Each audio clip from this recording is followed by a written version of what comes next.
Hello and welcome back to another episode of Critical Reactions with your host, Bryan. We are going to check out some brand new music today. This is a new one from Napalm Records. We're looking at the band SHYLMAGOGHNAR. The track in question is Follow the River. Let's dive into this and see what's going on with this band today that I can just barely pronounce their name.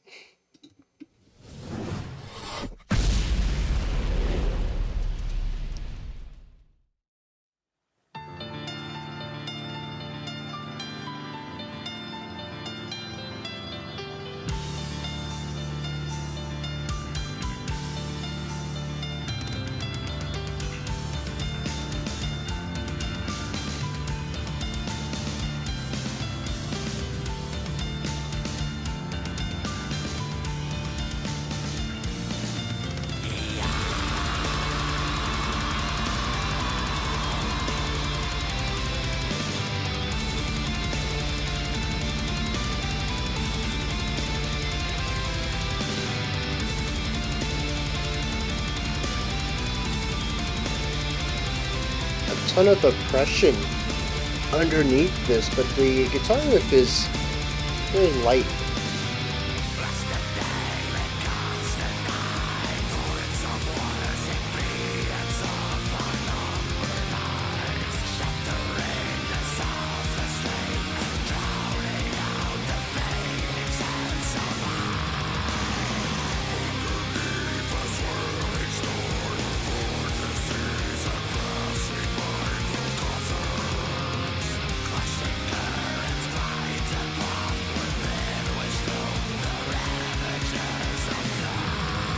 It's a really interesting chord progression where every time I think it's going to start the descent towards returning home, it continues to rise.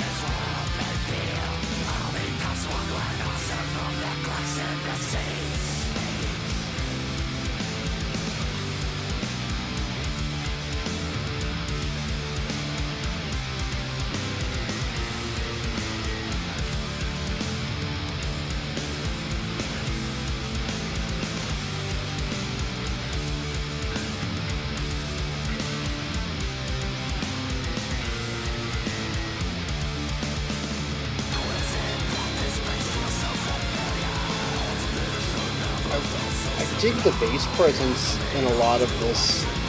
I'm not too keen on this toy piano sounds.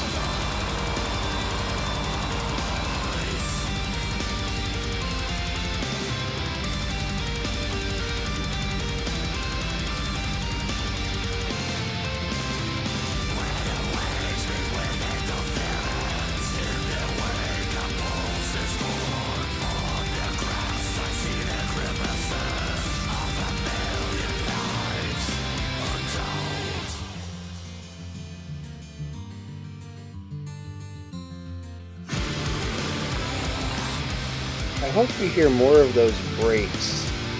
I thought the piano line kicking off the track was nice, and I like that classical guitar sound right there.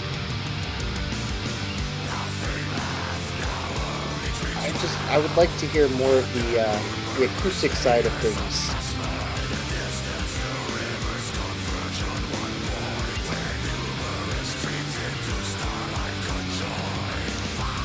When did we reach a folk element?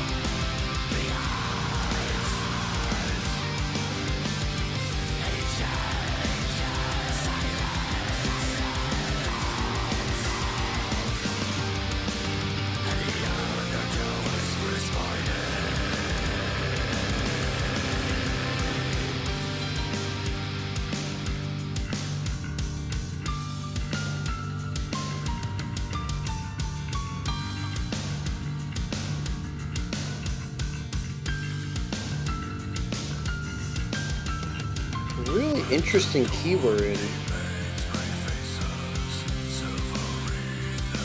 We were in, anyways.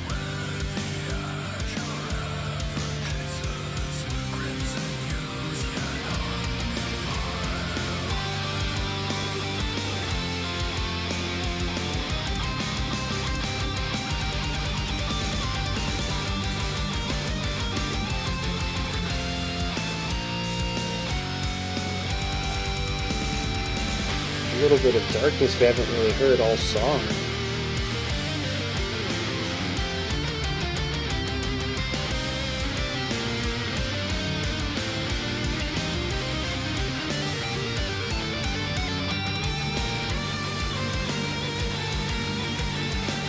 There's a really fun classical element that is teased so often in these melody lines.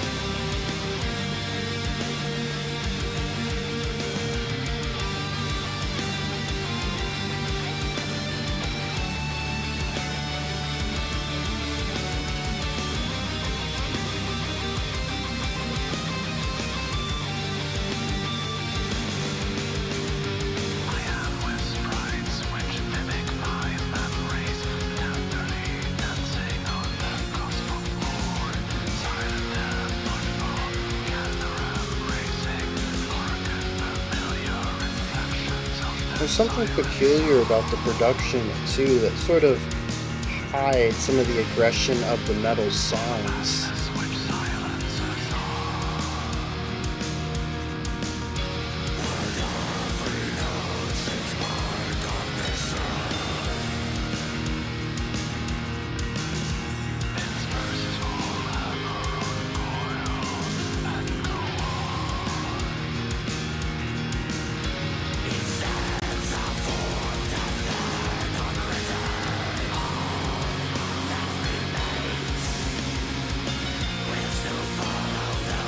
So like right here, the piano's given prominence over that moving guitar riff.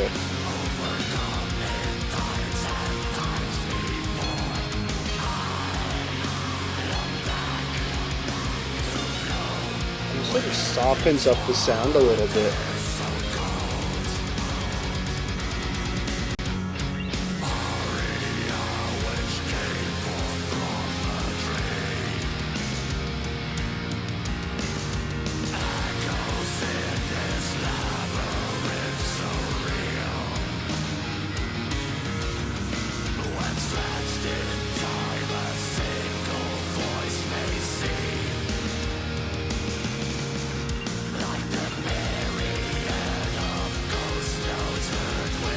I'm getting some really strong U2 vibes, which I thought was kind of funny, given the music that we're listening to.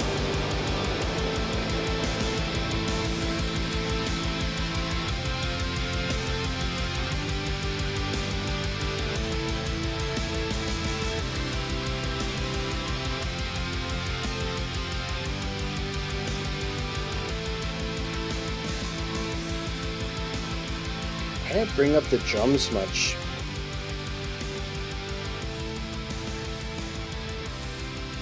I'll hold that thought for a second.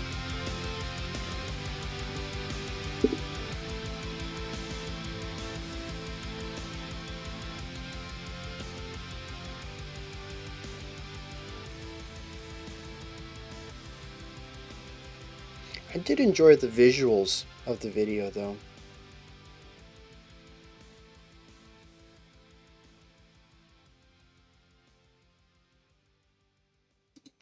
Thank you. I think I criticized Napalm Records in the past for crossfading the end of a track into their advertisements, and we actually hit a point of silence there. I don't know if they heard me and they made that change or what, but I was really expecting that fade out to fade into another one of their tracks and they start showing off their end cards and that kind of stuff. So I'm thankful I just got to hear the end of that song, nothing else. Probably not what they want to hear. The whole point is to advertise, and I didn't get that advertisement, but I left with a more positive experience with Napalm Records too. So I had mentioned that I didn't compliment the drums much, I didn't talk about them much at all, and for the most part, they were just sort of sitting in the background doing a fantastic job of holding down the song, being that foundation that it needs for everything to be built on top of. It's a really solid support down there.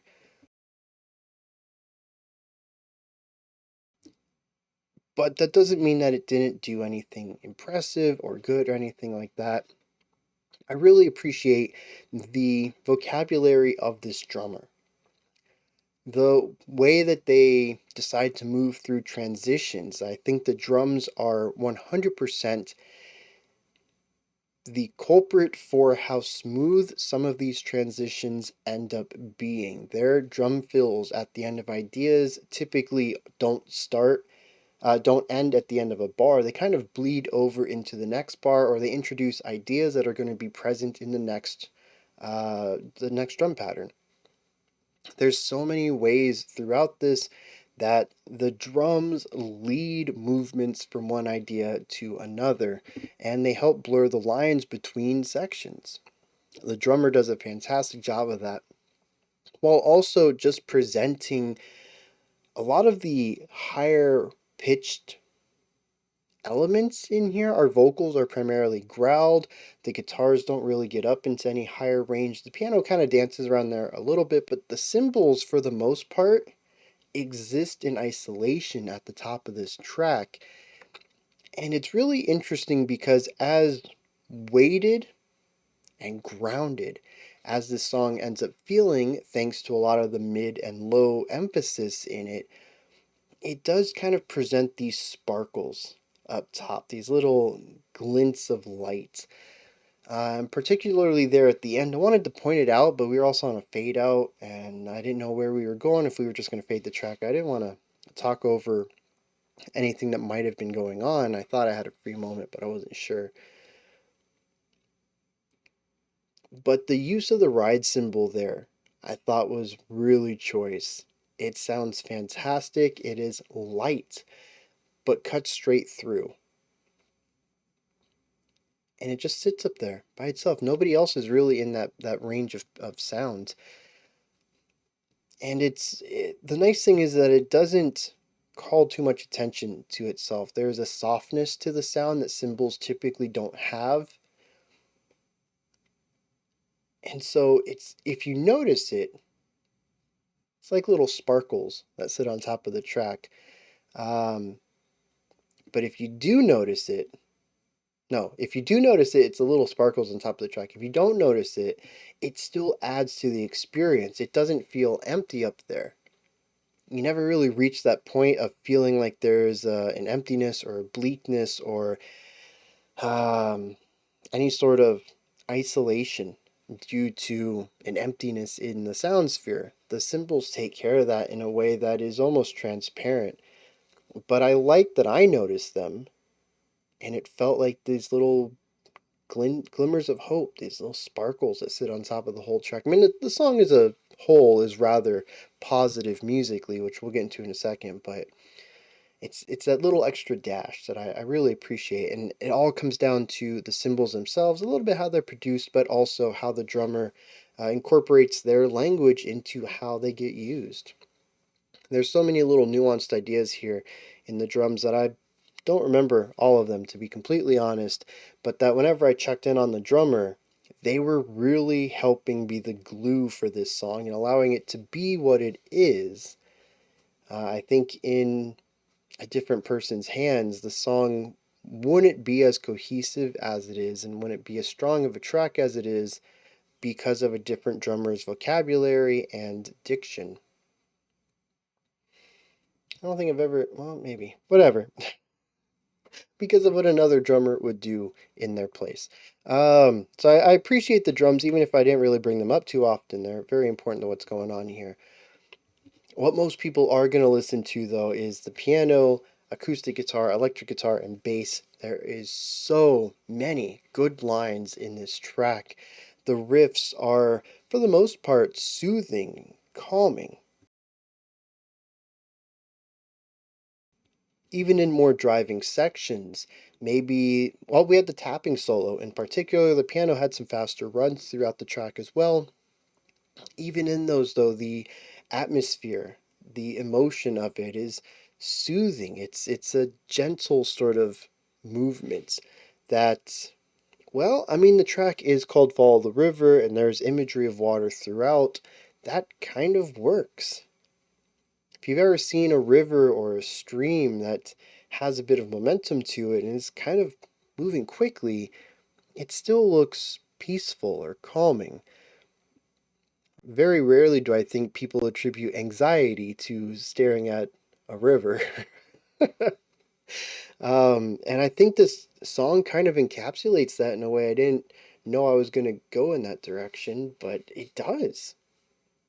It has direction, it has movement, it gets there at whatever pace it wants to, whether that's a bit on the slower side or a bit on the faster side. But throughout, there's a serenity to the track, there's a soothing calmness that's ever present.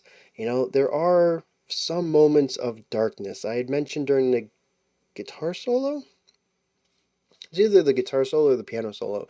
I said something like, oh, there's a little bit of darkness.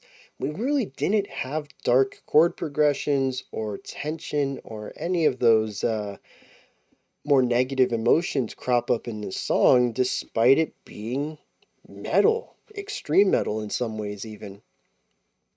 And yeah, I mean, the song as a whole is just, it's bright, it's positive. Well, bright's not a good, no, no, it's a bit dull, but that's a production thing, I think. It kind of goes with the cymbals being a bit rounded off. The guitar kind of is rounder and warmer. Yeah, bright's not really a word I would use for this. It doesn't quite shimmer. It's more like a smooth stone. That's what the song sounds like to me, production wise. Not something bright, but something still positive. I don't know what it is about smooth stones. One, I don't know about other people. I immediately want to find some place to skip them. But it's just really nice to sort of rub your hand over. It's a nice texture. The smoothness of it just feels good. Maybe that's a me thing. I don't know. I don't want to attribute that to everybody's experience with smooth stones, but I like finding them. Rough stones are kind of cool too, just to like look at the shapes of them. Like, oh, that's interesting. But a smooth stone, you just kind of want to put that in your pocket and take it home. Maybe that's me. I don't know. But yeah, the production, it's not bright, but it is positive. Um, I don't know how I got on this topic. I feel a bit lost. Maybe I should follow the river. What's next? Where did I feel like I was going with that? Um, well, let's just talk about the bass real quick. I really like the bass lines. I like the bass presence, and I think the elephant in the room here is genre. This is sort of blackened. I was surprised to hear strong. Well, I was kind of surprised to hear a lot of stuff given the opening sound here, but I was very surprised to hear bass work, prominent bass work, and not just prominent in the mix, but well composed bass ideas too. It's just very pleasant, especially the way that the bass dances around and sometimes beneath, acting as more of a foundation to what the guitar and piano are doing, which they do take the spotlight. They have some phenomenal lines, both individually and combined, especially when you bring all three together, and they just have this really nice way of stacking ideas on top of each other. We do have the guitar solo, we have the piano solo. I love the way that they go about crafting these solos. They feel well paced without really changing the rhythmic flow too much. And I don't know how they achieved this. I think it's more about understanding what the song needs. If we take this from the idea of the song representing a river, which I still don't know if that's in the intention, but it's a lot of the vibes I'm getting here. Consistency is key. Rivers don't change their speed a lot. It's all kind of going with the flow. And so when we get to the solos, they are primarily a bit on the faster side. The solo guitarist was a lot of tapping. We really didn't change up the pace too much from bar to bar. But because it works so well with the movement of the song, because the tempo is already a bit slower, we're looking at 16th note tapping, but it really wasn't that fast. It just kind of goes along with the vibe of the track.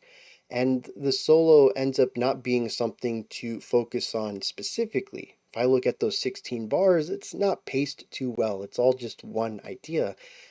But because of that, it doesn't feel so much that I should say, look at the solo, but look at the solo's placement in the larger work. And it does actually create a nice bit of change of pace in the larger song itself. And I think that's sometimes something I forget to talk about when I bring up individual components or sections. I usually don't walk away from a song without any overarching topic. But when I dig into, hey, what were they doing on a solo section? Let's analyze this specific riff, that kind of stuff. It really is frequent that I will miss the forest for the trees here. Is the solo poorly paced? Maybe in isolation, but how is it paced against the rest of the song? It is a component of a larger work. And I'm glad that I have stopped myself here to remember that, because the solo is kind of one note, but it works very well within what the song was doing at that point and where it goes. And the same is can be said for the piano solo as well. I do wish we had a little bit more of those intermissions, but I do like that at least in the back half of the track we got a lot of piano work, especially as counter to the guitar.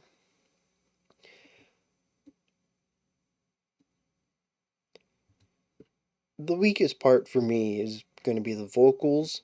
I think they're fine depending on your perspective. If you come into this as a metal track that happens to be a bit more atmospheric with these strong melodic lines, especially on an acoustic piano, that's probably okay. I'm coming at it from the other perspective. I hear a really great sort of classical quasi folk in some sections. The folk passages still feel really weird to me. Song that happens to use metal instrumentation, and through that lens, instead of feeling, oh, this is metal plus, I feel this is classical minus. It's being held back by the metal. Um, this is certainly not a ruined by the metal moment, but restricted by the metal, I think, is an accurate description here from me. Again, like I'm told you, I'm looking at a completely different perspective than a metalhead might. But I hear so many moments in here that could be improved through clean vocals, or at least vocal variety. We can keep the growls in some sections and the spoken word in some of those as well, but on the whole, there needs to be a little bit more diversity, and it would be really cool to hear another melody line playing up with the guitar and the piano, not to mention that one of those could dip out to ornamental or foundational. They can work with the bass in this section down here and add some complexity to that, while the vocals play with the piano up here, and we get a nice counterpoint with a new texture timbre combination. There's so many moments in here that I kind of had that perspective. This is really good, but it could be better.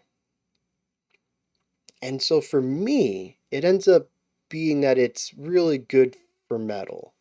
And I don't like walking away with that, because I have been someone who, over the years, has championed metal as a fine genre, which sounds a bit diminishing, but I think that any genre can really be a good platform or medium to express art. I don't think anything needs to be shut down for only being good for this, or is, good, but there's always something better out there. I think every genre is capable of greatness, and metal is no different. I feel like I've championed that idea throughout. So I really hate that I come away from this thinking it's good for metal, because that puts metal's bar lower than another genres. But that is kind of how I feel about it. I do think that this would be improved without some of the metal elements. And well, I feel like that's something I'm increasingly feeling these days. So I don't know if that has anything to do particularly with this track, or if it's just been the mindset I've been in for a few months now, that I really like what metal's doing, but it feels restrictive. And maybe, I mean, this is a topic for another day, but restriction breeds creativity, and metal is an exceptionally creative genre. So, yeah, with limitless resources and more personnel who can play all sorts of instruments, maybe this could be something else, but then it also wouldn't be SHYLMAGOGHNAR's Follow the River. So, as usual, my places of criticism also come from the perspective that anything I suggest to change would fundamentally make a different work of art. The last thing I want to touch on real quick before we jump into the lyrics is the production. I feel like I've been saying this increasingly, and I don't know if it's a trend in metal that is ramping up, or if it's just because we have dedicated every Friday to new music, and thus we're hearing modern metal more often than we were. But there is a strong pop aesthetic to this track. In fact, at one point, I even got really strong U2 vibes, which is kind of bizarre from this folk black metal band. I don't know, I'm still trying to figure it out. There's definitely blackened elements in here, but we don't have the 16th note picking. We had one section of 16th note bass kicks, but it was short lived. There are some folk passages in here. There's also classical passages which fit really well within the black metal framework. I don't know what kind of music this is. But anyways, the production is very clear. It is rather clean as well for all of the distortion in here. Like I mentioned, there's a lot of elements shaved off. A lot of sharp edges that have been removed in order to make this feel less dangerous, less antagonistic, more palatable. Even there at the end with the growling and the electric guitars going off, the final minute or so kind of felt like pop metal. Not that it was bad in any way, I don't want to use that as a way to throw shade at them, but it feels very palatable for metal. Very different if I were to play, what was that band we checked out yesterday? um, Psycho, what is it? What is this? Psycho Frame, right? That is very antagonistic metal. That I think is what most people would think of when they hear metal. This is palatable-ish. I don't know that people would enjoy this if I played it for them randomly, but I think if I had to ask people to pick one song that they liked better between Psycho Frame and this track, I think this would have hands down 100% for most people who don't listen to metal.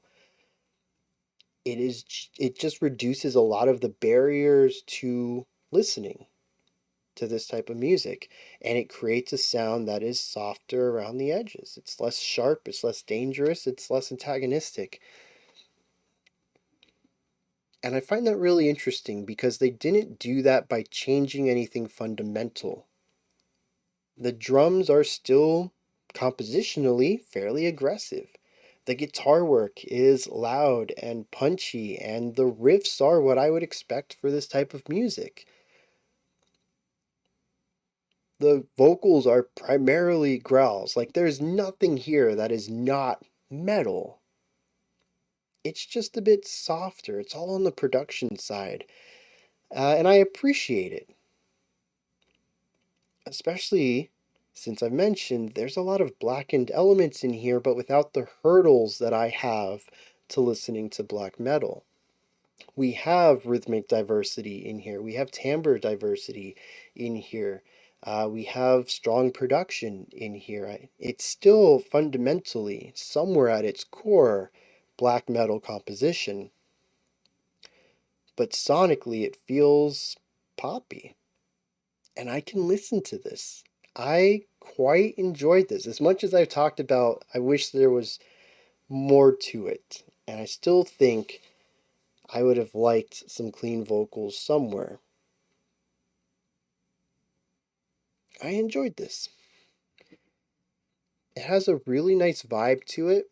It's calming, it's soothing, but it's not pandering. It finds a way to create that that clarity of mind sound.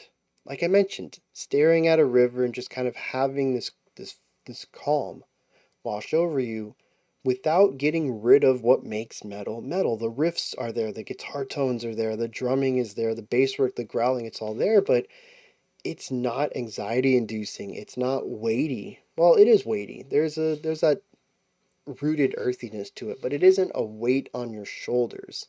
It isn't overbearing, I think is what I want out of this. And I think that's very cool.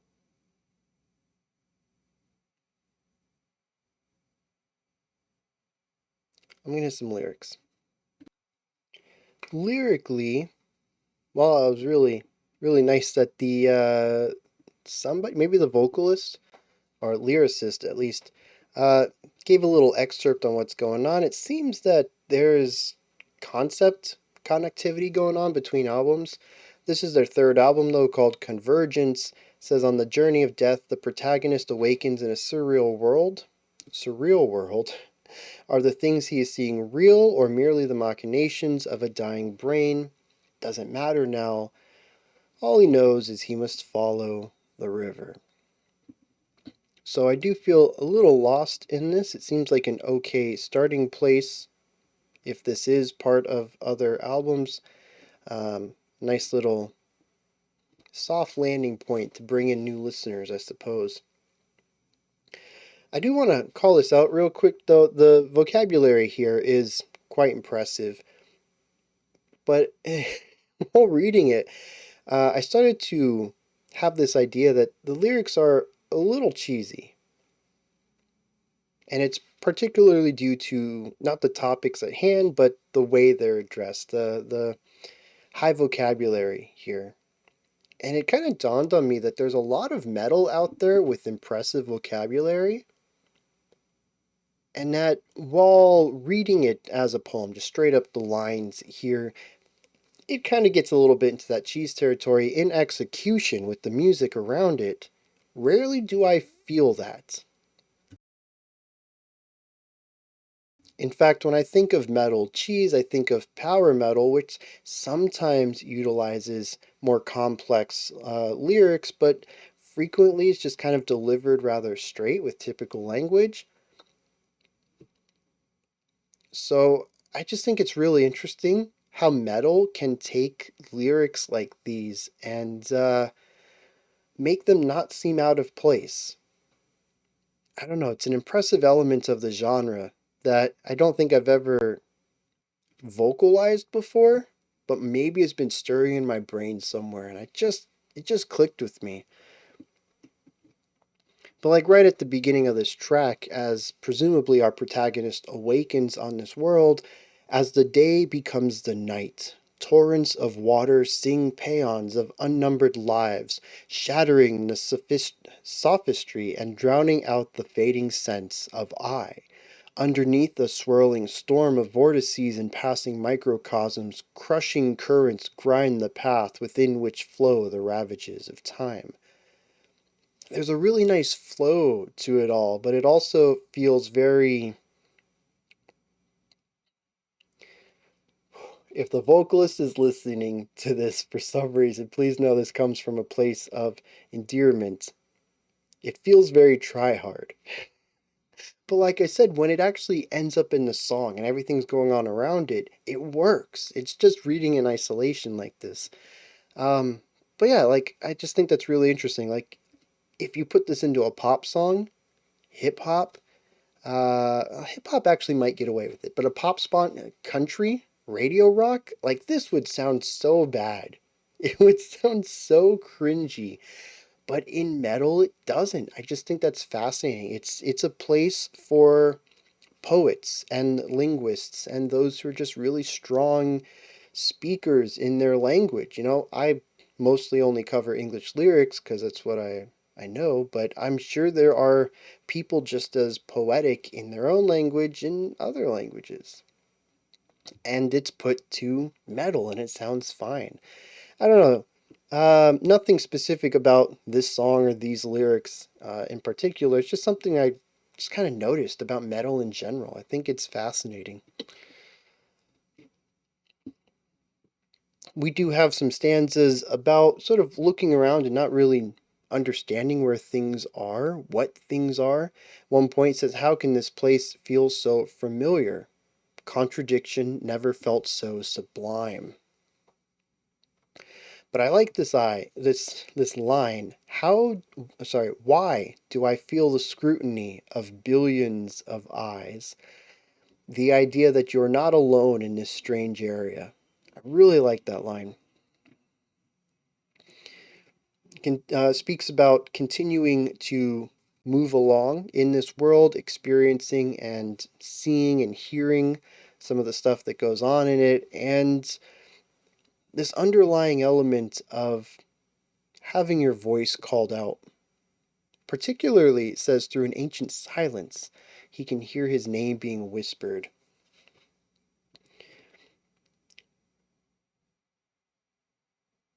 By the end of it, though, it says, all that remains is to follow the river, wander the path, overcome in times and times before.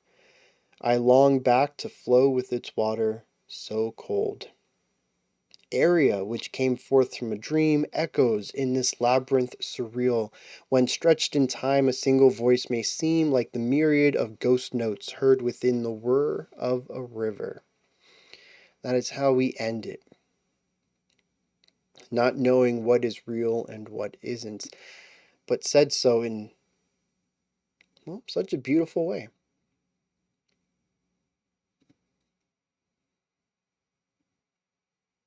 And you know, that idea of unfamiliar familiarity that was mentioned in one of the earlier stanzas kind of works well in the my feelings of the song.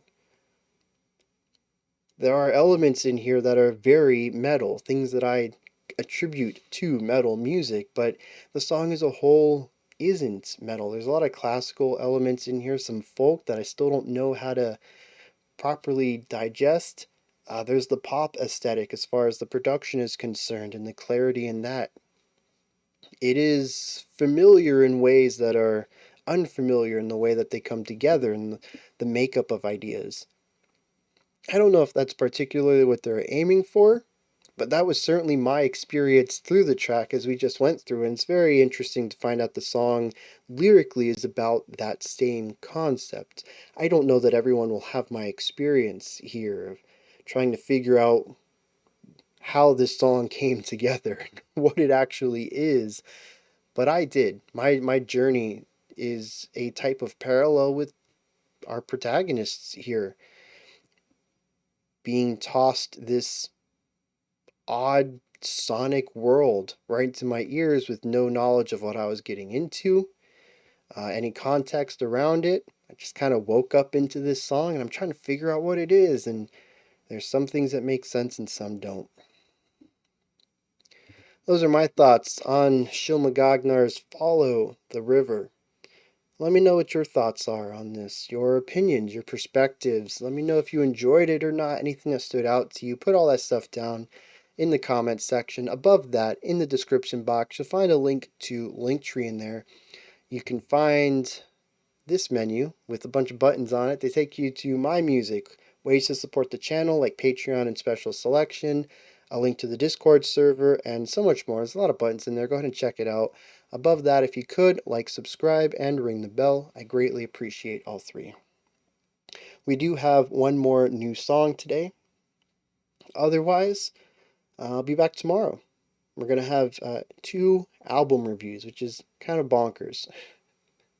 I don't know what I was thinking when I decided that, but I'm sticking with it now. Until next time, remember to be critical, not cynical, of the music you listen to, and have a fantastic morning, afternoon, or evening, whenever you choose to watch my videos.